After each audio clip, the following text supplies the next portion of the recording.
il a contribué à redonner à l'Afrique son passé. Et en redonnant à l'Afrique son passé, il a redonné peut-être son passé à l'humanité. L'homme dont parle Aimé Césaire est Cheikh Anta Diop. L'historien, anthropologue et scientifique sénégalais est décédé 3 jours avant. Une vie consacrée à la réhabilitation de l'Afrique dans l'histoire. C'est lui qui défendra la thèse d'une Égypte antique africaine. Retour sur le parcours de Cheikh Anta Diop. Cheikh Anta Diop naît en 1923 dans le village de Tchétou, au Sénégal. Très tôt, il est envoyé chez un maître coranique, puis à l'école française. Le jeune Cheikh Anta est alors profondément marqué par la vision de l'Afrique qui y est enseignée.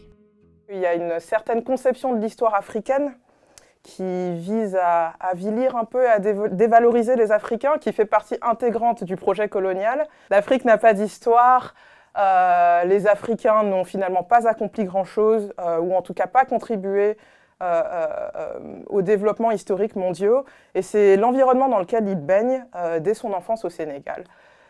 On sait également que c'est des choses contre lesquelles il lutte très tôt. Par exemple, avant la fin de ses études secondaires, il s'attelle à l'élaboration d'un alphabet pour retranscrire les langues africaines. En 1946, Cheikh Anta Diop part poursuivre ses études en France, à la Sorbonne. Il se rêve en ingénieur en aéronautique. Et pour cela, il mène un double cursus en sciences humaines et en sciences exactes. Diop suit les enseignements du philosophe Gaston Bachelard et de l'ethnologue Marcel Griaule. Il choisit de se spécialiser en chimie au Collège de France, sous la direction de Frédéric Joliot-Curie. À Paris, Diop fréquente les milieux intellectuels qui militent pour l'indépendance des pays africains. Les étudiants se retrouvent autour d'Alioune Diop, qui a ouvert au cœur de Paris la librairie Présence africaine. Parmi eux, Aimé Césaire ou encore Léopold Sédar Senghor. Cheikh Anta Diop rédige une thèse à la Sorbonne, mais à cause du caractère explosif de son contenu, aucun jury n'est formé.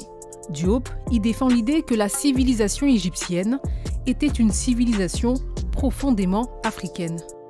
Ces thèses iconoclastes sont finalement publiées dans Nation Nègre et Culture en 1954. La sortie du livre fait l'effet d'une bombe dans le milieu universitaire. Il n'est pas le premier à porter cette idée que les Égyptiens de l'Égypte antique étaient des Noirs africains. C'est un débat qui intervient relativement tôt, non seulement en égyptologie, mais également dans les écritures de philosophes grecs, qu'il reprend d'ailleurs à son compte. Mais c'est le premier à essayer de faire une exploration systématique de cette idée pour véritablement replacer l'égyptologie au cœur des études africaines. Et ça dérange parce que, d'une part parce que ça n'a pas été fait, d'autre part parce qu'encore une fois, il publie ce livre en 1954, on est encore en pleine période coloniale. Sur le plan de la fierté de l'histoire africaine, il a joué un rôle énorme. Parce que, précisément, on répétait encore dans ma jeunesse, quand j'ai commencé à faire l'histoire de l'Afrique subsaharienne, les collègues historiens de l'université à Paris, dans la Sorbonne, « Ah bon, vous faites de l'histoire africaine, mais il y a des sources, mais ça n'existe pas l'histoire africaine. » Donc on en était là encore en 1970. Donc le rôle de Cheikh Anta Diop a été absolument fondamental. C'est le premier à déclarer que les Africains, au lieu d'être victimes de l'histoire, sont finalement des gens qui ont créé et qui ont été à l'origine d'importantes civilisations. Donc ça, c'est quelque chose qui sera repris dans énormément de milieux, dans énormément d'idéologies politiques. C'est un message dont les gens vraiment se saisissent pour justement nourrir les luttes politiques de l'époque. En 1960, à l'issue d'une soutenance houleuse, Cheikh Anta Diop finit par décrocher son doctorat. Sa méthodologie est l'objet de vives critiques. Parmi les choses qu'on reproche à l'époque à Cheikh Anta Diop, c'est par exemple de ne pas s'appuyer sur une base de sources suffisamment large. C'est vrai qu'il reprend beaucoup d'auteurs, des auteurs de la Grèce antique, il reprend des égyptologues, mais c'est finalement un type d'analyse qui est plus basé donc sur ses écrits anciens que véritablement sur des recherches de terrain en Égypte. Il engagera des recherches en laboratoire, notamment des recherches au carbone pour essayer de déterminer, mettons, le taux de mélanine dans la peau de certains cadavres qui sont retrouvés en Égypte ancienne. Mais ça, c'est des choses qui interviennent plus tard. Mais sans doute parce qu'il se base sur un terrain aussi large finalement, il lui arrive de ne pas aller suffisamment en profondeur. Sa démarche scientifique, au lieu d'être objective, n'est pas dénuée d'idéologie politique. Et c'est quelque chose dont il ne se défend absolument pas, au contraire. Ce que Cheikh Anta Diop explique, c'est que par définition, toute la littérature qui a pu être écrite sur l'histoire de l'Afrique ou sur d'autres histoires à d'autres moments est issue d'un contexte historique et idéologique particulier. Et que donc lui, au lieu de se cacher derrière finalement une impression d'objectivité, dévoile dès le début ce qu'il cherche à faire. Il écrit un ouvrage d'histoire africaine pour aider les Africains dans ce moment contemporain des années 50 en Europe et en Afrique à s'émanciper. Et par conséquent, c'est le but de son histoire et c'est ce qui finalement dirige toute sa pensée et toute sa démarche scientifique. La civilisation égyptienne avait des tares, elle avait des faiblesses. Et je n'ai pas cherché à déifier l'Égypte, j'ai cherché seulement à connaître le patrimoine culturel de l'Afrique pour que les Africains puissent bâtir un corps de sciences humaines. Si l'Europe a pu bâtir un corps de sciences humaines, c'est parce qu'il y a ce va-et-vient constant vers le passé gréco-latin. Cheikh Anta Diop s'attelle également à démontrer l'unité culturelle du continent africain. Thèse qu'il développera dans plusieurs ouvrages. Avant lui, d'autres penseurs noirs avaient ouvert la voie à une réflexion sur l'histoire du continent.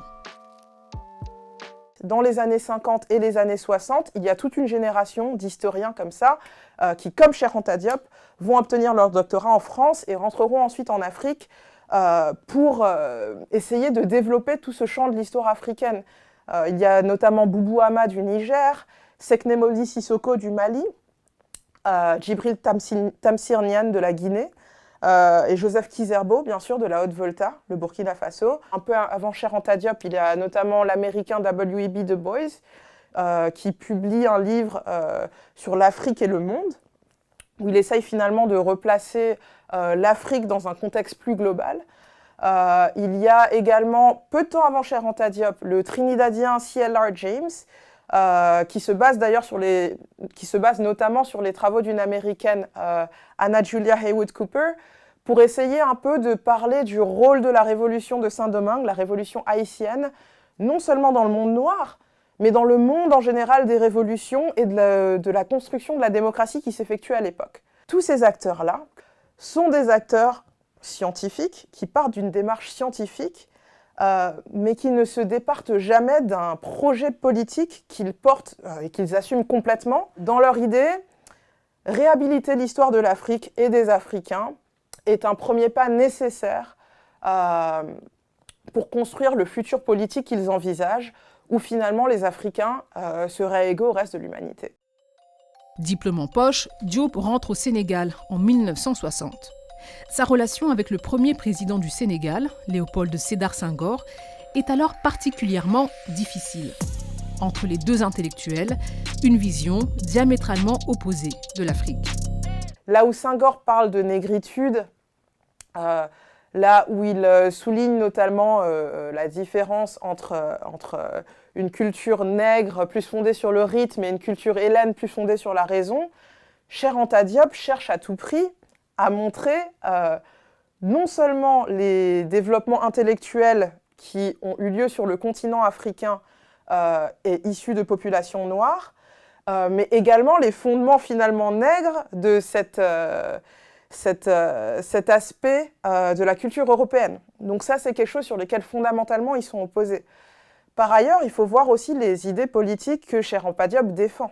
C'est quelqu'un qui, dès le départ, dès la parution de Nation Nègre et Culture, par exemple, parle de l'idée de la création d'un État fédéral négro-africain qui recouvrerait pratiquement l'ensemble du continent.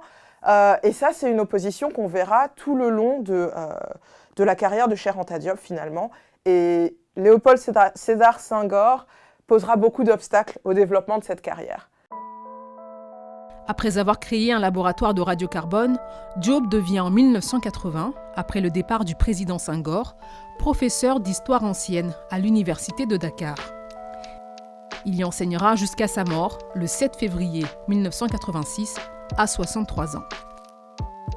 sa pensée va vivifier l'afrocentrisme, un courant de pensée souvent critiqué pour sa radicalité. Ses disciples, comme Théophile Obenga, ont foncé à fond dans cette idée, dans ce qu'on a appelé l'afrocentrisme, c'est-à-dire tout vient d'Afrique. Alors ça, disons que c'est une idée historique fausse.